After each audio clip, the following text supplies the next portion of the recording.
토트넘 하스퍼의 토마스 프랭크 감독은 잦은 로테이션과 공격력 부족으로 인해서 내부와 외부에서 모두 우려가 커지고 있는데 입지는 위협받지 않는 상황. 그리고 루이스 가문은 장기적인 관점을 유지하며 단기적인 결정은 없을 것이라고 시사하고 있다. 그럼 이제 1억 파운드를 투자하기로 했던 그 스탠스 같은 경우에는 딱히 뭐 번복이 있다거나 그럴 의지가 있는 상황은 아니라는 거고. 그리고 프랭크 감독이 아스날전 패배 이후에 팬들에게 축구를 족같이 해서 죄송합니다. 전술 똑바로 짜겠습니다. 라고 사과하고 전술과 의사결정에 관해서 정밀한 조사가 시작되었다. 이거 본인들에게 무슨 문제가 있는지 한번 검토해보는 시간이 되겠네. 하지만 클럽은 그에게 상황을 바로잡을 만한 충분한 시간을 주기로 결정했다. 지금 당장 결정 안 내린다는 뜻이죠. 첼시는 아까 말했던 것처럼 부상과 퇴장 때문에 많고 울브스는 선수 영입이 너무 많기 때문에 경기 수는 또 적었고 누가 어떻게 베스트 라인업인지 못 정한 상황에서 방황을 하고 있고 토트넘은 첼시와 울브스가 모두 겪고 있는 그 이슈를 종합적으로 겪으면서 29번의 선발 변화를 준 상황. 상대팀보다 자신의 팀의 강점에 더 집중해주기를 바라는 것으로 알려지고 있다. 우리 잘하는 거 좀 했으면 좋겠다. 언제까지 상대한테 맞춰서 할 거냐. 근데 이게 맞는 말이기도 한 게 아르네 슬롯도 이 말 똑똑히 들어야 되는 게 라인업 변화 많이 주는 게 꼭 좋은 건 아니긴 하거든요. 그렇게 되면 결승력 떨어져. 왜냐면 생각해보면은 바르디올라랑 클롭이 자기 라인업 그렇게 많이 안 바꿔요. 정확히는 그 전술 많이 안 바꿔. 맞춤 자정 전술을 가져가는 경우 있지. 믹스를 어느 정도 해놓는 경우는 있는데 그건 보통 언더독의 입장인 거지.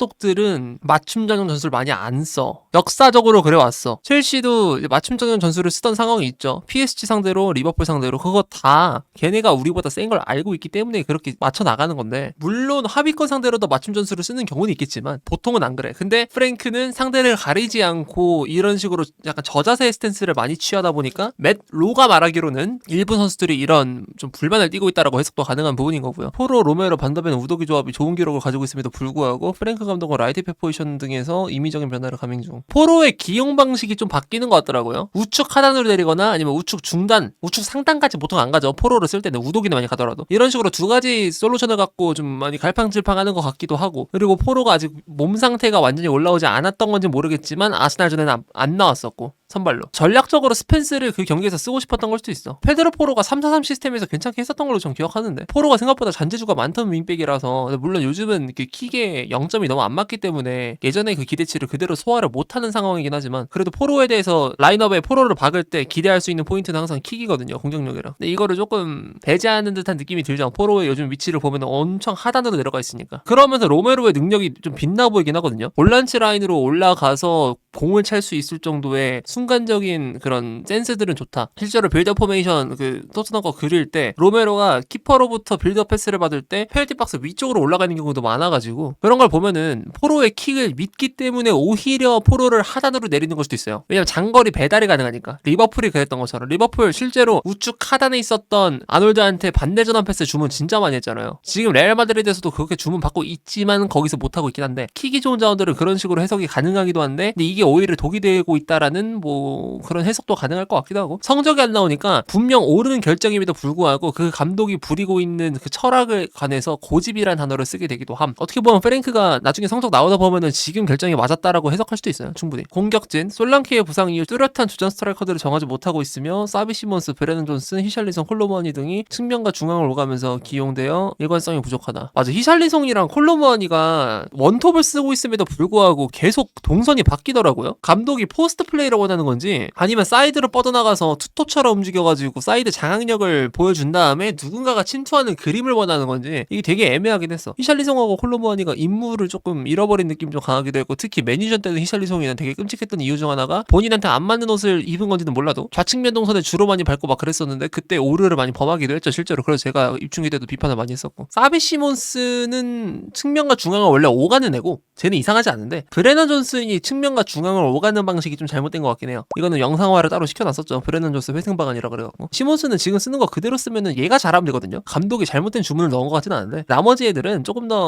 이 감독이 이 선수들에 관한 파악을 해야 될 필요가 있을 것 같다. 아스날전 패배를 고통스러운 하루로 묘사하였지만 당황하지 않고 장기적인 관점에 집중하고 있다. 프랭크 감독이 앞으로 몇 주 동안 몇 주라는 표현이 써 있네요. 더 안정된 주전 라인업을 구축하려고 노력하는 것이 팀에 도움이 될 것이라고 믿음이 있다. 근데 나 궁금한 건데 주전 컨셉을 그럼 언제 정해요? 프리시즌 풀로 다 제공받았고 심지어 뭐 클럽 월드컵 왔다 갔다 한 거 아니라서 좀 더 비공식 경기에 집중을 많이 했던 것 같은데 이적 시장 영입이 늦어서 그런가? 시몬스가 좀 늦게 도착하긴 했죠. 무한이도 그렇고 무한이 마지막 날쯤에 왔잖아 거의. 근데 무한이가 그렇게 핵심 메인 유닛이 아닐 수도 있어가지고 백포는 원래 그대로 있던 거 쓰고 있고 팔리냐 같은 경우에는 급하게 데려오긴 해서 뭐 걔가 안 맞을 수도 있는 거고 이적 시장 보강이 늦어가지고 아직까지도 주전 라인업 구축이 안 된 건가? 근데 이게 자랑이 아니긴 한데 최소한 지금까지는 이 주전 라인업의 컨셉이 확실히 나와야 되지 않나? 이건 리버풀한테도 동일하게 말할 수 있는 내용이긴 한데 이거는 애초에 프리시즌에서 대부분 그 문제점을 해결하고 사소한 오류들을 수정하는 시간이 시즌 초반이라고 보거든요. 나는 약간 베타 테스터 같은 거죠. FM이 이번에 시리즈가 나왔는데 요걸 진짜 많이 먹은 이유가 뭐야? 오류를 그대로 그냥 다 여과 없이 보내버린 다음에 니네가 알아서 발견하고 보고해 이런 식으로 해가지고 베타 테스터 내보내잖아요. 베타 테스터라고 한다면 오류를 최소한으로 해놓고 그래도 혹시 모르니까 오류가 있지 않을까? 먼저 사주신 고객님들에 한해서 조금이라도 약간 뭐 피드백 받을 거 있으면 받아보자 이런 식으로 가는 시간이 돼야 되는데 마침 FM 2026처럼 토트넘도 오류들이 그대로 여과 없이 나오는 상황이 돼버렸으니까 이거는 좀 긍정적으로 보기 힘든 부분인 것 같네. 이미 수정이 끝났어야 되는 부분인데 토트넘은 단순한 로테이션 옵션 추가가 아니라 즉각적인 영향을 줄 수 있는 선수 영입에 집중할 준비가 되어 있다. 빅사이닝을 겨울에 지르겠다는 거네요. 이러면 또 우리가 그 생각 안 할 수가 없죠. 세메뇨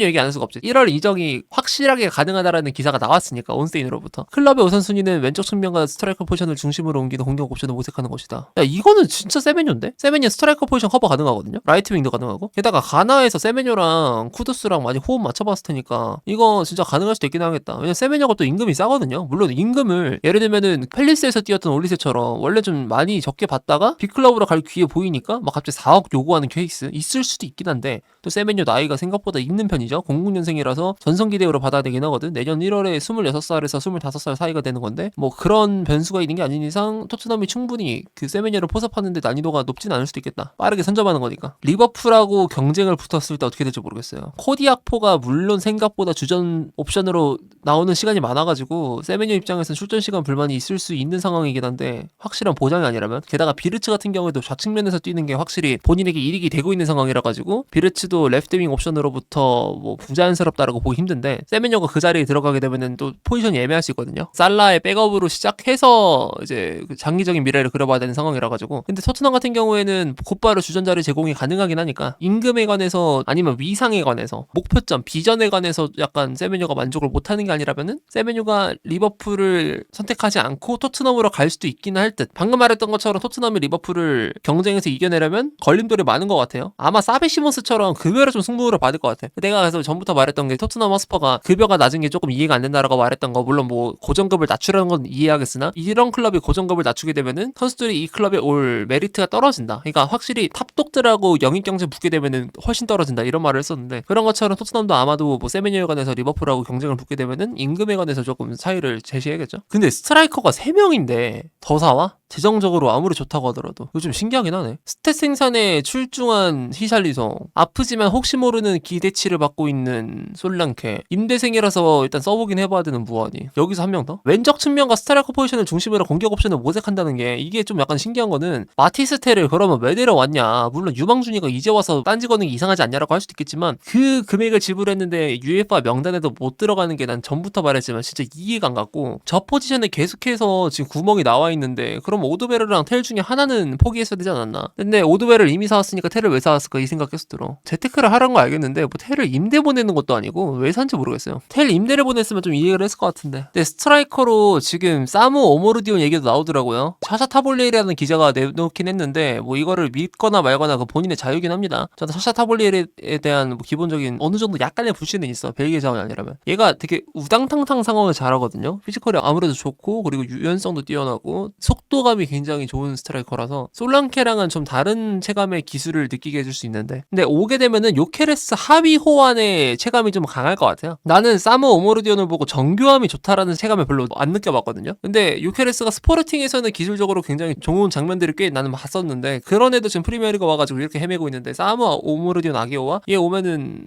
어떻게 될지 모르겠어. 기술적인 단점은 더 도드라질 수도 있을 것 같고 확실히 높이가 좋다 보니까 높이에 관한 개발을 확실하게 해야겠죠. 또 마침 롱스로이는 굉장히 굉장히 애용하는 프랭크라 가지고 이 친구가 신장이 193 정도 되거든요. 피지컬 되게 좋아요. 몸 엄청 좋고. 근데 문제는 타겟맨처럼 공중볼에 확실하게 두각을 드러내는 편이 아니야. 경기 영향력이 좀 안 좋은 편이라 생각해요. 저는 포처거든요. 그게 조금 토트넘이 이 선수를 데려온 데 있어서 약간의 걸림돌이라면 걸림돌인 것 같아. 또 몰라요. 볼테마데처럼 높이 못 단다고 말 많이 듣다가 막상 데려왔는데 잘할 수도 있어.